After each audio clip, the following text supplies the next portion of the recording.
ಕಾಂಗ್ರೆಸ್ ಮತ್ತು ಬಿಜೆಪಿ ನಡುವೆ ಹಗರಣಗಳ ತನಿಖೆಯ ವಾರ್ ನಡೀತಾ ಇದೆ. ಮುಡಾ ವಿಚಾರದಲ್ಲಿ ಸಿಎಂ ಕಣಕ್ಕಿದಂಥ ವಿಪಕ್ಷಗಳಿಗೆ ಇದೀಗ ಶಾಕ್ ಎದುರಾಗ್ತಾ ಇದೆ. ಮುಖ್ಯಮಂತ್ರಿಗಳನ್ನೇ ಮುಟ್ಟಿಬಿಡ್ತೀರಾ ನೀವು? ಮುಡಾ ವಿಚಾರ ಇಟ್ಕೊಂಡು ನಾವು ಮಾಡ್ತೀವಿ ನೋಡಿ, ನಿಮ್ಮ ಕಾಲದ್ದೆಲ್ಲ ಹಗರಣ ತೆಗಿತೀವಿ ಅಂತ ಹೇಳಿ ಕಾಂಗ್ರೆಸ್ ನಾಯಕರು ಕೂಡ ನಿಂತಿದ್ದಾರೆ. ಇದೀಗ ಸರ್ಕಾರ ಕೂಡ ನಿಂತಿದೆ. ಬಿಜೆಪಿ ಅವಧಿಯ ಹಗರಣಗಳ ತನಿಖೆಯನ್ನು ಚುರುಕು ಮಾಡ್ತಾ ಇದೆ ಸರ್ಕಾರ. ಇದು 1.5 ವರ್ಷದಿಂದ ಚುರುಕಾಗ್ತಿದೆ ನೋಡ್ರಿ. ಇದು 1.5 ವರ್ಷಗಳಿಂದ ಚುರುಕು ಮುಟ್ತಾನೇ ಇದೆ. ಇದಕ್ಕೆ ಅದೆಷ್ಟು ಚುರುಕು ಅಂದರೆ ಗೊತ್ತಿಲ್ಲ. ತೀಕ್ಷ್ಣ ಕ್ರಮ, ತೀವ್ರ ಕ್ರಮ, ನಾವು ಯಾರನ್ನೂ ಸುಮ್ಮನೆ ಬಿಡಲ್ಲ, ನಾವಂತೂ ಈ ವಿಚಾರದಲ್ಲಿ ಯಾರನ್ನೂ ಬಿಡುವಂಥ ಮಾತೇ ಇಲ್ಲ. ಈ ಮಾತುಗಳು ಬರೀ ಮಾತುಗಳೇ ಆಯಿತು.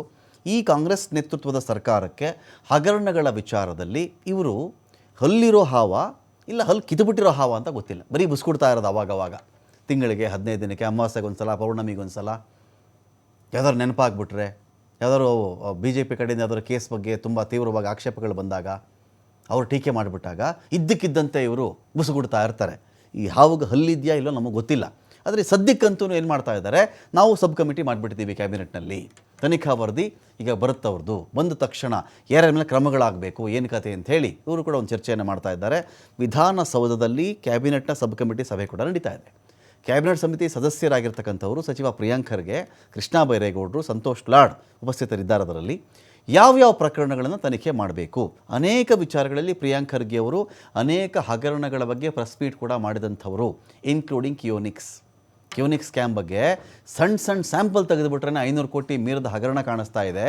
ಇರೋ ಬರೋ ಎಲ್ಲ ವಿಚಾರವನ್ನು ತೆಗೆದ್ರೆ ಎಷ್ಟು 1000 ಕೋಟಿಗಳ ಹಗರಣ ಆಗಿರಬಹುದು ಕ್ಯೂನಿಕ್ಸ್ನಲ್ಲಿ ಅಂತ ಹೇಳಿ ಪ್ರಿಯಾಂಕ್ ಖರ್ಗೆ ಮಾತಾಡಿದರು. ಇದೀಗ ಈ ಪ್ರಕರಣಗಳ ವರದಿ ಯಾವಾಗ ರೆಡಿ ಆಗೋದು, ತನಿಖೆ ಯಾವಾಗ ಶುರುವಾಗುವುದು, ಶಿಕ್ಷೆ ಯಾವಾಗ, ವಶ ಯಾವಾಗ ಗೊತ್ತಾಗಬೇಕಲ್ಲ. ಇದೆಲ್ಲವೂ ಕೂಡ ಮಧ್ಯಂತರ ವರದಿ ಸಲ್ಲಿಕೆಯಾದ ಪ್ರಕರಣ ಯಾವ್ಯಾವುದು, ಇಂಟಿರಮ್ ರಿಪೋರ್ಟ್ ಯಾವ್ಯಾವ ಹಗರಣಕ್ಕೆ ಸಂಬಂಧಪಟ್ಟಂತೆ ಸಿಕ್ಕಿದೆ ಅಂತ. ಪೂರ್ತಿ ವರದಿ ಸಬ್ಮಿಟ್ ಆಗಲಿಕ್ಕಿಂತ ಮುಂಚಿತವಾಗಿ ಪ್ರೈಮಾ ಫೆಸಿ ಒಂದಷ್ಟು ಅಂಶಗಳನ್ನ ಇಟ್ಕೊಂಡು ಒಂದು ಇಂಟಿರಮ್ ರಿಪೋರ್ಟ್ ಅಂತ ಬರುತ್ತೆ. ಸದ್ಯಕ್ಕೆ ಇಷ್ಟ ಆಗಿದೆ ನಮಗೆ, ಈ ಒಂದು ತನಿಖೆಯ ಪ್ರಗತಿ ಇಷ್ಟಿದೆ, ಇದರಲ್ಲಿ ಇಂತಿಂಥ ಬಗ್ಗೆ ಗಂಭೀರವಾದಂಥ ಸಾಕ್ಷ್ಯಗಳು ನಮಗೆ ಸಿಕ್ಕಿದೆ ಅಂತ. ಈ ಸಭೆಯಲ್ಲಿ ಗಂಭೀರ ಚರ್ಚೆ ಕೂಡ ಮಾಡ್ತಾ ಇದ್ದಾರೆ. ಬಿಜೆಪಿ ಅವಧಿಯ 21 ಪ್ರಕರಣಗಳ ಬಗ್ಗೆ ಚರ್ಚೆ ನಡೀತಾ ಇದೆ. PSI ಸ್ಕ್ಯಾಮ್ ಆಗಲಿ, ಉಪನ್ಯಾಸಕರ ನೇಮಕಾತಿ ಹಗರಣ, ಬಿಟ್ಕಾಯಿನ್ ಸ್ಕ್ಯಾಮ್, 40% ಕಮಿಷನ್ ಹಗರಣ, ಅಂಬೇಡ್ಕರ್ ಅರಸು ಅಭಿವೃದ್ಧಿ ನಿಗಮದ ಹಗರಣಗಳು, ದೇವರಾಜ್ ಅರಸು ಟ್ರಕ್ ಟರ್ಮಿನಲ್ ಹಗರಣ, ಗ್ರಾಮೀಣಾಭಿವೃದ್ಧಿ ಲೋಕೋಪಯೋಗಿ ಇಲಾಖೆ ಹಗರಣ, ಕೋವಿಡ್ ಸ್ಕ್ಯಾಮ್, ಹಲವು ಹಗರಣಗಳ ಬಗ್ಗೆ ಚರ್ಚೆ ನಡೆದಿದೆ. ಕ್ಯೂನಿಕ್ಸ್ ಸುಮಾರು 500 ಕೋಟಿಯ ಸ್ಕ್ಯಾಮ್, ಅದು ವಿಜೇಂದ್ರ ಅಕ್ರಮ ಆಸ್ತಿ ಪ್ರಕರಣ ಕೂಡ ತನಿಖೆ ಮಾಡಿಸ್ತಾ ಇದ್ದಾರಂತೆ. ಯಡಿಯೂರಪ್ಪ ಆಪ್ತ ಉಮೇಶ್ ಮನೆಯಲ್ಲಿ ಸಿಕ್ಕಂತಹ ಅಪಾರ ಪ್ರಮಾಣದ ನಗದು, ಆಸ್ತಿ ಪತ್ರಗಳು, ಇನ್ನೊಂದು ಮತ್ತೊಂದು, ಇದೆಲ್ಲ ಯಡಿಯೂರಪ್ಪನವ್ರದ್ದೇ ಬೇನಾಮಿ ಅಂತ ಆರೋಪ ಇತ್ತು. KKRDB ಅವ್ಯವಹಾರ ಆರೋಪ, APMCಲಾಗಿರ್ತಕ್ಕಂಥ ಟೆಂಡರ್ ಅಕ್ರಮ, ಅಶೋಕ್ ಆಪ್ತನ ಲಂಚ ಪ್ರಕರಣ, ಗುರುರಾಘವೇಂದ್ರ ಕೋಆಪರೇಟಿವ್ನ ಹಗರಣ, ಶಶಿಕಲಾ ಜೊಲ್ಲೆ ಅವರ ಮೊಟ್ಟೆ ಹಗರಣ, ಎಲ್ಲ ವಿಚಾರ ಇಟ್ಕೊಂಡು ಕೂಡ ಒಂದು ಇಂಟಿರಮ್ ರಿಪೋರ್ಟ್ಗೆ ಇವರು ವೆಯ್ಟ್ ಮಾಡ್ತಾ ಇದ್ದಾರೆ. ಬಿಟ್ಟಿಸ್ಕೊಳ್ಳಿಕ್ಕೆ ಇದೀಗ ಶಿವಕುಮಾರ್ ಜೋಹಳ್ಳಿ ಇದ್ದಾರೆ. ಶಿವಕುಮಾರ್ ಜೋಹಳ್ಳಿ, ಈಗ ಈ ಒಂದು ಹಗರಣದ ವಿಚಾರದಲ್ಲಾದರೂ ಕೂಡ ನಿಜವಾಗ್ಲೂ ಕಾಂಗ್ರೆಸ್ ನೇತೃತ್ವದ ಸರ್ಕಾರ ನಿಜವಾಗ್ಲೂ ಸೀರಿಯಸ್ ಆಗಿ ಏನಾದರೂ ಮಾಡ್ತಾ ಇದ್ದಾರಾ, ಅಥವಾ ಸುಮ್ಮನೆ ನಾನು ಹಾವು ಬಿಟ್ಬಿಡ್ತೀನಿ, ಮುಂಗುಸಿ ಬಿಟ್ಬಿಡ್ತೀನಿ ಅನ್ನೋ ರೀತಿಯಲ್ಲಿ ಬರೀ ಹೆದರ್ಸಕ್ಕೆ ಮಾಡ್ತಾ ಇದ್ದಾರಾ, ಇಲ್ಲ ಮುಡಾ ತೀವ್ರತೆಯನ್ನು ಕಡಿಮೆ ಮಾಡ್ತಕ್ಕಂಥ ಉದ್ದೇಶ ಏನಾದರೂ ಇದೆಯಾ ಅಂತ ಈ ಮೂಲಕ?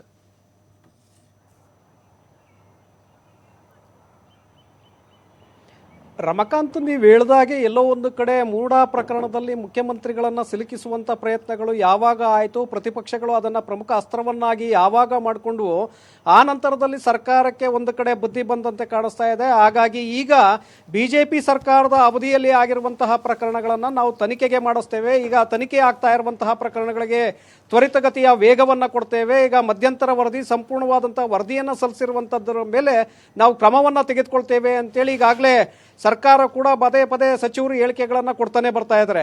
ಇವತ್ತು ಪರಮೇಶ್ವರ್ ಅವರ ನೇತೃತ್ವದ ಕಮಿಟಿಯ ಸಭೆ ನಡೀತಾ ಇದೆ, ಸಂಪುಟ ಉಪಸಮಿತಿಯ ಸಭೆ ಇವತ್ತು ವಿಧಾನಸೌಧದಲ್ಲಿ ನಡೀತಾ ಇದೆ. ಕಳೆದ 1.5 ಗಂಟೆಗಳಿಂದಲೂ ಕೂಡ ಗಂಭೀರವಾಗಿ 21 ಪ್ರಕರಣಗಳ ಬಗ್ಗೆ ಯಾವ್ಯಾವ ಪ್ರಕರಣ ಯಾವ ಹಂತದಲ್ಲಿದೆ, ಯಾವುದನ್ನು ನಾವು ಕ್ರಮವನ್ನು ತೆಗೆದುಕೊಳ್ಳಬಹುದು, ಯಾವುದನ್ನು ತನಿಖೆಗೆ ಕೊಡಬಹುದು, ಯಾವುದು ಮಧ್ಯಂತರ ವರದಿ ಸಲ್ಲಿಕೆಯಾಗಿದೆ, ಈ ಬಗ್ಗೆ ಸಂಪೂರ್ಣವಾದಂಥ ಒಂದು ಚರ್ಚೆ ಈಗ ನಡೀತಾ ಇದೆ. 1.5 ಗಂಟೆಗಳಿಂದಲೂ ಕೂಡ ಈ ಚರ್ಚೆ ನಡೀತಾ ಇದೆ. ಪ್ರಿಯಾಂಕ್ ಖರ್ಗೆ, ಕೃಷ್ಣ ಬೈರೇಗೌಡ, HK ಪಾಟೀಲ್ ಹಾಗೆ ಸಂತೋಷ್ ಲಾಡ್ ಇರುವಂಥ ಒಂದು ಕಮಿಟಿ, HK ಪಾಟೀಲ್ ಅವರನ್ನು ಹೊರತುಪಡಿಸಿ ಉಳಿದ 4 ಜನ ಸದಸ್ಯರು ಈ ಸಮಿತಿ ಸಭೆಯಲ್ಲಿ ಭಾಗಿಯಾಗಿದ್ದಾರೆ.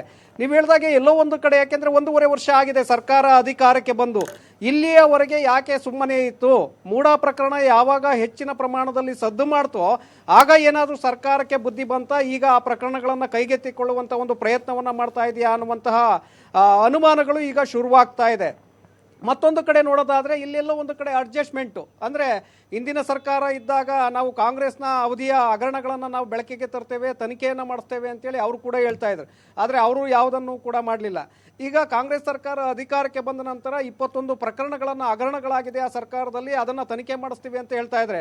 ಕೆಲವು ತನಿಖೆ ಆಗ್ತಾ ಇದೆ, ಕೆಲವು ತನಿಖೆ ವರದಿ ಸಲ್ಲಿಕೆ ಆಗಿದೆ, ಇನ್ನು ವರದಿ ಸಲ್ಲಿಕೆ ಆಗಬೇಕು. ಈ ರೀತಿಯಾದಂಥ ವಾಸ್ತವಾಂಶ ಇದೆ. ಇಂಥ ಸಂದರ್ಭದಲ್ಲಿ ಇವರು ಕೂಡ ಅಡ್ಜಸ್ಟ್ಮೆಂಟ್ ಏನಾದರೂ ಮಾಡ್ಕೊಳ್ತಾ ಇದ್ದಾರಾ ಅನ್ನುವಂತಹ ಅನುಮಾನಗಳು ಈಗ ಶುರುವಾಗಿದೆ.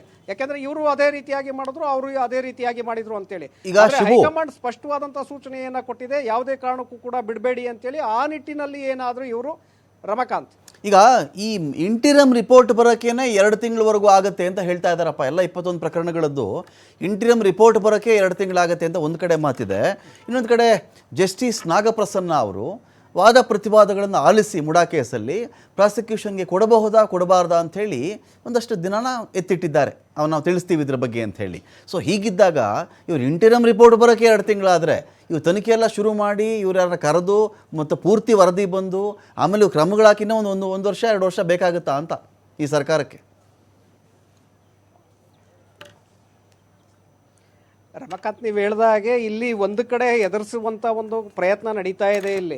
ಯಾಕಂದ್ರೆ ನೀವು ಮೂಡಾ ಪ್ರಕರಣದಲ್ಲಿ ಹೇಳ್ದ ಹಾಗೆ ಹೈಕೋರ್ಟ್ ತೀರ್ಪನ್ನ ಪ್ರಕಟ ಮಾಡಬೇಕಾಗತ್ತೆ, ಅದಕ್ಕೆ ಇನ್ನಷ್ಟು ಸಮಯ ತೆಗೆದುಕೊಳ್ಳುತ್ತೆ. ನಂತರದಲ್ಲಿ ಪರ ಯಾವುದೇ ತೀರ್ಪು ಪ್ರಕಟ ಆಗಲಿ, ಇವರ ಪರವಾಗಿ ಬರಲಿ ಅಥವಾ ಅವರ ಪರವಾಗಿ ಬರಲಿ, ನಂತರದಲ್ಲಿ ಸುಪ್ರೀಂ ಕೋರ್ಟ್ಗೆ ಹೋಗಬೇಕಾಗತ್ತೆ. ಆಗ ಮತ್ತಷ್ಟು ದಿನ ಅದು ಮುಂದಕ್ಕೆ ಹೋಗುತ್ತೆ.